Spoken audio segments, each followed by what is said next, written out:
ನಮಸ್ತೆ ಸ್ನೇಹಿತರೆ, ನಾನು ನಿಮ್ಮ ಕಾರ್ತಿಕ್ ಚಿತ್ರದುರ್ಗ. ಮೊದಲೇದಾಗಿ ನನ್ನ ಚಾನಲನ್ನು ಯಾರ್ಯಾರು ನೋಡ್ತಾ ಇದ್ದೀರೋ ದಯವಿಟ್ಟು ಎಲ್ಲ ಸಬ್ಸ್ಕ್ರೈಬ್ ಮಾಡ್ಕೊಂಡು ನೋಡಿ ಅಂತ ಹೇಳ್ತಾ ಬನ್ನಿ. ನಾನಿವತ್ತು ಬಾಳೆ ಬೆಳೆಯನ್ನು ಯಾವ ಸಮಯಕ್ಕೆ ನಾಟಿ ಮಾಡಬೇಕು, ಅದೇ ರೀತಿ ಯಾವ ರೀತಿ ನಾವು ಆರೈಕೆಯನ್ನು ಮಾಡಬೇಕು, ಈ ಎಲ್ಲ ಕೆಲಸಗಳನ್ನು ಅಚ್ಚುಕಟ್ಟಾಗಿ ನಾವು ಮಾಡಿದಾಗ ಲಕ್ಷ ಸಂಪಾದಿಸೋದಕ್ಕೆ ಸಾಧ್ಯ ಆಗುತ್ತೆ ಸ್ನೇಹಿತರೆ. ಇವತ್ತು ಇದರ ಬಗ್ಗೆ ಸಂಪೂರ್ಣವಾದ ಮಾಹಿತಿಯನ್ನು ನಾನು ನಿಮಗೆ ಕೊಡ್ತಾ ಇದ್ದೀನಿ ಸ್ನೇಹಿತರೆ. ಬಾಳೆ ಅಂತಕ್ಕಂಥದ್ದು ಒಂದು ವಾರ್ಷಿಕ ಬೆಳೆ ಆಗಿರುತ್ತೆ. ವರ್ಷ ಪೂರ್ತಿ ಅಚ್ಚುಕಟ್ಟಾಗಿ ಶ್ರಮವಹಿಸಿ ಶ್ರದ್ಧೆಯಿಂದ ಅದಕ್ಕೆ ಯಾವ್ಯಾವ ರೀತಿಯ ಪೋಷಣೆ ಪೂರೈಕೆ ಬೇಕೋ ಅದನ್ನೆಲ್ಲ ನೀಡಿದಾಗ ನಮಗೆ ಅದು ಉತ್ತಮವಾದ ಬಾಳೆಗೊನೆಗಳನ್ನು ಕೊಡ್ತದೆ. ನಾವು ಕಟಾಪಿನ ಹಂತದಲ್ಲಿ ಸರಿಯಾದ ಸಮಯಕ್ಕೆ ನಾವು ಕಟಾಪನ್ನು ಮಾಡಿಸಿದರೆ ಖಂಡಿತವಾಗಿಯೂ ನಾವು ಲಾಭವನ್ನು ಮಾಡುವುದು. ಬಾಳೆ ಕೃಷಿಯಲ್ಲಿ ನಷ್ಟ ಅನ್ನೋದು ಕಾಣೋಕ್ಕೆ ತುಂಬ ದೂರದ ಮಾತು. ಯಾವಾಗಲೂ ನೀವು ಲಾಭದಲ್ಲೇ ಇರ್ತೀರ.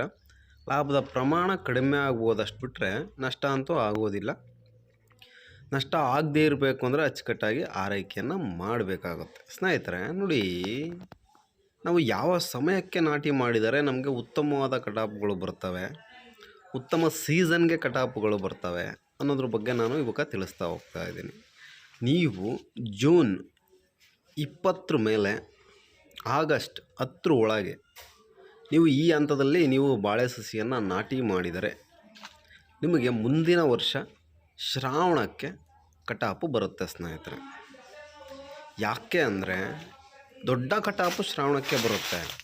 ನಿಮಗೆ ಕಟಾಪು ಮುಂಚಿತವಾಗಿ ಸ್ಟಾರ್ಟ್ ಆದರೂ ಸಮೇತ ಕಟಾಪು ಶ್ರಾವಣಕ್ಕೆ ದೊಡ್ಡ ಕಟಾಪಾಗಿ ಪರಿವರ್ತನೆ ಆಗುತ್ತೆ. ಇಂಥ ಸಮಯದಲ್ಲಿ ನೀವು ಲಾಭ ಮಾಡೋದಕ್ಕೆ ತುಂಬ ಅವಕಾಶಗಳಿರ್ತವೆ.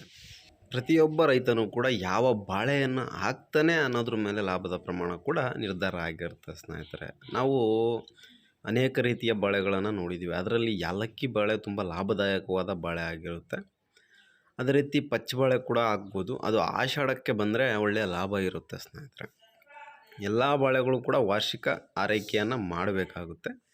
ನೋಡಿ, ಮುಖ್ಯವಾಗಿ ಬಾಳೆ ಕೃಷಿಕರು ಪ್ರಥಮವಾಗಿ ನಾಟಿ ಮಾಡುವ ಸಮಯದಲ್ಲಿ ದಾಯದ ಪ್ರಮಾಣವನ್ನು ನಿರ್ಧರಿಸಬೇಕಾಗುತ್ತೆ. ನೀವು ಈ ರೀತಿ ಅಡಿಕೆ ಗಿಡದಲ್ಲಿ ಹಾಕಬೇಕಂದ್ರೆ 2 ಸಸಿ ಇಡೋದು ಆ ಥರ ಎಲ್ಲ ಮಾಡಿದಾಗ ಉತ್ತಮವಾದ ಫಸಲು ತೆಗೆಯೋದಕ್ಕೆ ತುಂಬ ಸಾಧ್ಯ ಆಗೋದಿಲ್ಲ. ಅದೇ ರೀತಿ ಒಂದೊಂದು ಸಸಿಯನ್ನು ನಾಟಿ ಮಾಡಬೇಕು. ಅದರ ನಂತರ ಖಾಲಿ ಜಾಗದಲ್ಲಿ ನಾವು ಏನಾದರೂ ನಾಟಿ ಮಾಡ್ತೀವಿ ಅಂದರೆ ಸ್ನೇಹಿತರೆ 6-8 ದಾಯ ಮಾಡಿ. ಇದು ಉತ್ತಮವಾದ ದಾಯ ಆಗಿರುತ್ತೆ. ಒಂದೊಂದು ಸಸಿಯನ್ನು ನಾಟಿ ಮಾಡಿ. ನೋಡಿ, ನಾಟಿ ಮಾಡೋದಕ್ಕೆ ಮುಂಚೆ ಹೊಲ ಅಚ್ಚುಕಟ್ಟಾಗಿ ಎಲ್ಲ ಮಾಗಿ ಮಾಡಿಕೊಂಡು ಅಚ್ಚುಕಟ್ಟಾಗಿ ಡ್ರಿಪ್ ಮಾಡಿಕೊಂಡು ಡ್ರಿಪ್ ಇರಿಗೇಷನ್ ಮುಖಾಂತರ ನೀವು ಬಾಳೆ ಬೆಳೆದ್ರೆ ತುಂಬ ಉತ್ತಮ. ಈ ರೀತಿ ಎಲ್ಲ ನೀವು ರೆಡಿ ಮಾಡಿಕೊಂಡು ಸಸಿಯನ್ನು, ಇವತ್ತು ಸಸಿ ಬೆಲೆ ಏಲಕ್ಕಿ ಬಾಳೆ 23 ರೂಪಾಯಿ ಬೀಳ್ತಾಯಿದೆ, ಪಚ್ಚಬಾಳೆ 13 ರೂಪಾಯಿನೋ ಬೀಳ್ತಾಯಿದೆ. ಅದರಲ್ಲಿ ಉತ್ತಮವಾದ ನರ್ಸರಿಯಲ್ಲಿ ಹೋಗ್ಬಿಟ್ಟು ಸಸಿಯನ್ನು ಆಯ್ಕೆ ಮಾಡ್ಕೊಂಬಿಟ್ಟು ನೀವು ಅನುಭವ ಇರತಕ್ಕಂಥ ಕಡೆಯಲ್ಲಿ ತರಿಸ್ಬೇಕಾಗುತ್ತೆ. ಸಕ್ಸಸ್ ಆಗಿರ್ತಕ್ಕಂಥ ರೇಷು ಜಾಸ್ತಿ ಇರತಕ್ಕಂಥ ನರ್ಸರಿಯಲ್ಲಿ ನಾವು ತರಿಸ್ಬೇಕು. ಅದಾದ ನಂತರ ನಾವು ಸಸ್ಯನ ತಂದಾದ ಮೇಲೆ 1 ವಾರ ನಮ್ಮ ವಾತಾವರಣಕ್ಕೆ, ನಮ್ಮ ಮನೆಯಲ್ಲೇ ನಾವು ಹೊರಗಡೆ ಬಿಸಿಲಿಗೆ ಸ್ವಲ್ಪ ನೆರಳು ಬಿಸಿಲು ಎರಡೂ ಇರತಕ್ಕಂಥ ಜಾಗದಲ್ಲಿ ನಾವು ಇಟ್ಬಿಟ್ಟು ಅದಕ್ಕೆ ಯಾವ್ಯಾವ ರೀತಿಯ ಮೆಡಿಷನನ್ನು ಕೊಡಬೇಕು ಅನ್ನೋದನ್ನು ನಾವು ಗಮನದಲ್ಲಿಟ್ಕೊಂಡು ಕೊಟ್ಟು ಅದಾದ ಮೇಲೆ ನಾವು ನಾಟಿಯನ್ನು ಮಾಡಬೇಕು. ಯಾಕೆಂದರೆ ನಮ್ಮ ವಾತಾವರಣಕ್ಕೆ ಅದು ಹೊಂದ್ಕೊಂಡಿರುತ್ತೆ 1 ವಾರ ಆದಮೇಲೆ. ನಾಟಿ ಈ ರೀತಿಯೆಲ್ಲ ಮಾಡಿದರೆ ನೋಡಿ, ಈ ರೀತಿಯೆಲ್ಲ ನಾವು ನಾಟಿ ಮಾಡಿದ ಆದಮೇಲೆ ನಾವು ಯಾವ ರೀತಿ ಆರೈಕೆಯನ್ನು ಮಾಡಬೇಕು ಪ್ರಥಮ ತಿಂಗಳಿಂದ ಅಂತ ನೋಡೋದಾದರೆ ನೋಡಿ, ನಾವು ಪ್ರಥಮ ತಿಂಗಳು ಅವಶ್ಯಕತೆಗೆ ತಕ್ಕಷ್ಟು ನೀರನ್ನು ಬಿಡಬೇಕಾಗುತ್ತೆ ಸ್ನೇಹಿತರೆ. ಹೆಚ್ಚು ನೀರು ಬಿಡಬಾರ್ದು, ಕಡಿಮೆನೂ ನೀರು ಬಿಡಬಾರ್ದು. ಮುಖ್ಯವಾಗಿ ಈ ಕೆಲಸವನ್ನು ನಾವು ಮಾಡಬೇಕು. 20 ದಿನ ಆದಮೇಲೆ ವಾಟರ್ ಸಾಲ್ಯುಬಲನ್ನು ನಾವು ಡ್ರಿಪ್ ಮುಖಾಂತರನಾದರೂ ಬಿಡ್ಬೋದು. ಇಲ್ಲ, ನಾವು ಒಂದೊಂದು ಗ್ಲಾಸ್, ಒಂದು 150 ml ಒಂದೊಂದು ಗಿಡಕ್ಕೆ ನಾವು ಒಯ್ಯಬೇಕಾಗುತ್ತೆ ಗಿಡದ ಸುತ್ತ. ಈ ರೀತಿ ಒಯ್ಯೋದ್ರಿಂದ ಫಲವತ್ತತೆ ತುಂಬ ಚೆನ್ನಾಗಿ ಬರುತ್ತೆ. ಇಲ್ಲ, ಸ್ಪ್ರೇ ಆದರೂ ಮಾಡ್ಬೋದು. ನಾವು ಸ್ಪ್ರೇ ಮಾಡ್ಬೋದಲ್ಲ, ಸ್ಪ್ರೇಯಲ್ಲಿ ಔಷಧಿ ಹೊಡಿತೀವಲ್ಲ, ಆ ಥರ ಸ್ಪ್ರೇ ಮಾಡ್ಬೋದು ಸ್ನೇಹಿತರೆ.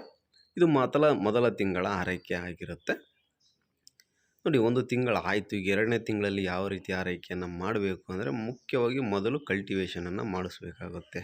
ಅಡಿಕೆ ಗಿಡದ ಮಧ್ಯದಲ್ಲಿ ಕಲ್ಟಿವೇಷನ್ ಈ ರೀತಿ ಮಾಡಿಸಿದಾರಲ್ಲ, ಮಾಡಿಸ್ಬೇಕು. ಅದಾದ ಮೇಲೆ ಕಳೆಯನ್ನು ತೆಗೆಸ್ಬೇಕು.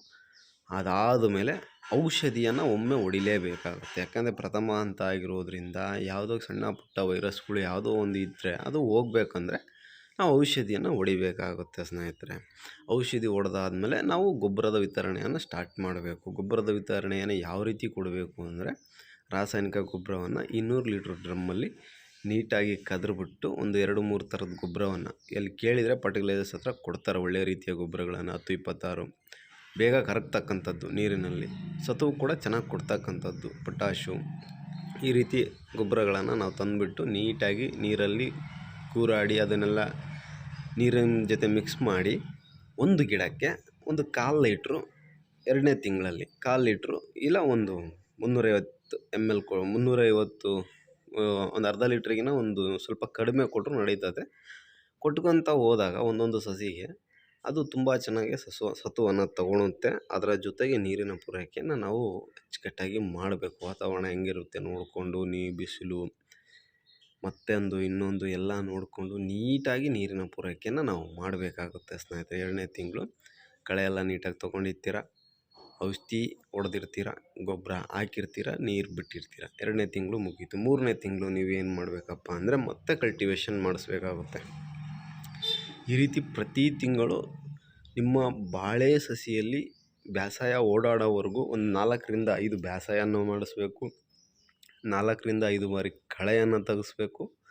ಅದೇ ರೀತಿ ಒಂದು 2ರಿಂದ 3 ಬಾರಿ ಔಷಧಿಯನ್ನು ಹೊಡಿಬೇಕು. ಪ್ರಥಮ 4-5 ತಿಂಗಳಲ್ಲಿ ಔಷಧಿಯನ್ನು ಹೊಡಿಬೇಕು. ಗೊಬ್ಬರದ ವಿತರಣೆಯನ್ನು ಪ್ರತಿ ತಿಂಗಳು ಕೂಡ ಮಾಡಬೇಕು. ಈಗ 3ನೇ ತಿಂಗಳು ಆಲ್ರೆಡಿ ನೀವು ಮತ್ತೆ ಅದೇ ರೀತಿ ರಾಸಾಯನಿಕ ಗೊಬ್ಬರವನ್ನು ಒಂದು ಅರ್ಧ ಲೀಟ್ರೋ 3/4 ಲೀಟ್ರೋ ಕೊಡ್ತಾ ಹೋಗ್ಬೇಕು. ಇದೇ ರೀತಿ 200 ಲೀಟ್ರ್ ಡ್ರಮ್ಮಲ್ಲಿ ಒಂದು 20 kg ಗೊಬ್ಬರವನ್ನು, ರಾಸಾಯನಿಕ ಗೊಬ್ಬರ ಒಂದು 3 ರೀತಿಯ ಗೊಬ್ಬರಗಳನ್ನು, ಒಂದು 20 kg ಗೊಬ್ಬರವನ್ನು ನಾವೇನು ಮಾಡಬೇಕು, ಮಿಕ್ಸ್ ಮಾಡಿಬಿಟ್ಟು ನೀಟಾಗಿ ಗೂರಾಡಿ ನಾವು ನೀರಿನ ಮುಖಾಂತರ ನೀರಲ್ಲಿ ಎಲ್ಲ ಮಿಕ್ಸ್ ಮಾಡಿ ಅದನ್ನು ಒಂದು 3/4 ಲೀಟ್ರು ಇಲ್ಲ ಒಂದು ಅರ್ಧ ಲೀಟ್ರು ನಾವು 3ನೇ ತಿಂಗಳು ಕೊಟ್ಕೊತ ಹೋಗಬೇಕು ಸ್ನೇಹಿತರೆ.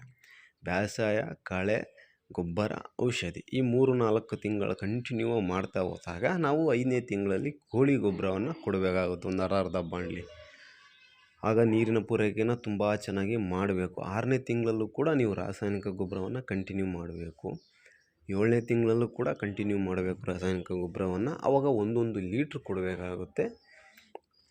ಅದಾದ ಮೇಲೆ ನೀವು ಪ್ರತಿ ತಿಂಗಳು ರಾಸಾಯನಿಕ ಗೊಬ್ಬರವನ್ನು ಕೊಡ್ತಾ ಹೋಗ್ತೀರ. ಬೇಸಾಯ 5 ತಿಂಗಳಾದಮೇಲೆ ನಿಂತ್ಕೊಳುತ್ತೆ, ಕಳೆನೂ ನಿಂತ್ಕೊಳುತ್ತೆ, ಕಳೆನೂ ತಗ್ಸಂಗಿರಲ್ಲ. ಔಷಧಿ ಅಲ್ಲಿವರೆಗೂ ಚೆನ್ನಾಗಿದ್ದು ಏನು ರೋಗ ಇಲ್ಲ ಅಂದರೆ ಹೊಡೆಯೋ ಅವಶ್ಯಕತೆ ಇರೋದಿಲ್ಲ.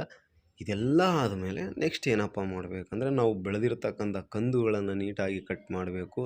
ಯಾಕಂದರೆ ಗೊನೆ ಹೊಡಿತಕ್ಕಂಥ ಸಸಿಗೆ ಫುಲ್ಲು ಫಲವತ್ತತೆ ಹೋಗಬೇಕು ಅಂದರೆ ನಾವು ಕಂದುಗಳನ್ನು ನೀಟಾಗಿ ಕಟ್ ಮಾಡಬೇಕಾಗುತ್ತೆ ಸ್ನೇಹಿತರೆ. ಆಗ ಗೊನೆ ಹೊಡಿತಕ್ಕಂಥ ಬಾಳೆ ಸಸಿ ಫಲವತ್ತತೆಯನ್ನು ತಗೊಳುತ್ತೆ. ಈ ರೀತಿ 8-9 ತಿಂಗಳಿಗೆ ಒಳ್ಳೆಯ ಹಂತಕ್ಕೆ ಗೊನೆ ಬರುತ್ತೆ. 11ನೇ ತಿಂಗಳಿಗೆ ಅದು ಕಟಾಪಿನ ಹಂತಕ್ಕೆ ಬರುತ್ತೆ. 12 ತಿಂಗಳು ಮುಗಿಯೋದ್ರೊಳಗೆ ಕಟಾಪನ್ನು ಮುಗಿಸ್ಕೊಳ್ಳುತ್ತೆ. ಯಾವುದೇ ರೈತ ನಾನು ಹೇಳಿದ ಸಮಯಕ್ಕೆ ಜೂನ್ 20 ಮೇಲೆ ಆಗಸ್ಟ್ 10 ಒಳಗೆ ನೀವು ನಾಟಿಯನ್ನು ಮಾಡಿದರೆ ಮುಂದಿನ ಶ್ರಾವಣಕ್ಕೆ ಉತ್ತಮವಾದ ಕಡತ ಬರುತ್ತೆ, ಲಾಭ ಮಾಡೋದಕ್ಕೆ ಸಾಧ್ಯ ಆಗುತ್ತೆ. ಯಾಕೆ ಅಂದರೆ ಶ್ರಾವಣಕ್ಕೆ ಬಂದಾಗ ನಮಗೆ 100 ರೂಪಾಯಿ ಮೇಲೆ ರೇಟ್ ಸಿಗುತ್ತೆ. ಅಂಥ ಸಮಯದಲ್ಲಿ ನಾವು ಬಾಳೆಯನ್ನು ಬೆಳೆದಿದ್ದೀವಿ ಅಂದರೆ ಲಾಭ ಮಾಡೋದಕ್ಕೆ ಅಧಿಕ ಚಾನ್ಸಸ್ ಇರುತ್ತೆ. 1 ಎಕರೆಗೆ ನಾವು 1000 ಬಡ್ಡೆಯನ್ನು ಹಾಕಿದರೆ 10 ಟನ್ ಬಾಳೆಯನ್ನು ತೆಗೆಯುವುದು ಸ್ನೇಹಿತರೆ. ಲಾಭ ನೀವು ಬೆಳೀತಕ್ಕಂಥ, ಆರೈಕೆ ಮಾಡ್ತಕ್ಕಂಥ ಉತ್ತಮವಾದ ಫಸಲನ್ನು ತೆಗಿತಕ್ಕನ್ನೋದ್ರ ಮೇಲೆ ನಿರ್ಧಾರ ಆಗಿರುತ್ತೆ. 1 ಎಕರೆಗೆ 4ರಿಂದ 5 ಲಕ್ಷ ಇನ್ಕಮನ್ನು ತೆಗೆಯುವುದು ಅದು ನಮ್ಮ ಮೇಲೆ ಡಿಪೆಂಡ್ ಆಗಿರುತ್ತೆ. ಯಾವುದೇ ಒಬ್ಬ ರೈತ ಬಾಳೆಯಲ್ಲಿ ನಷ್ಟ ಹೊಂದೋದಿಲ್ಲ. ಮುಂದಿನ ದಿನಗಳಲ್ಲಿ 1 ಎಕರೆಗೆ ಏನು ಖರ್ಚು ಬರುತ್ತೆ, ಎಷ್ಟು ಲಾಭ ಬರುತ್ತೆ ಅನ್ನೋದನ್ನು ತಿಳಿಸ್ತೀನಿ ಅಂತ ಹೇಳ್ತಾ ನಾನು ನಿಮ್ಮ ಕಾರ್ತಿಕ್ ಚಿತ್ರದುರ್ಗ. ಧನ್ಯವಾದಗಳು. ಹರೇ ಕೃಷ್ಣ.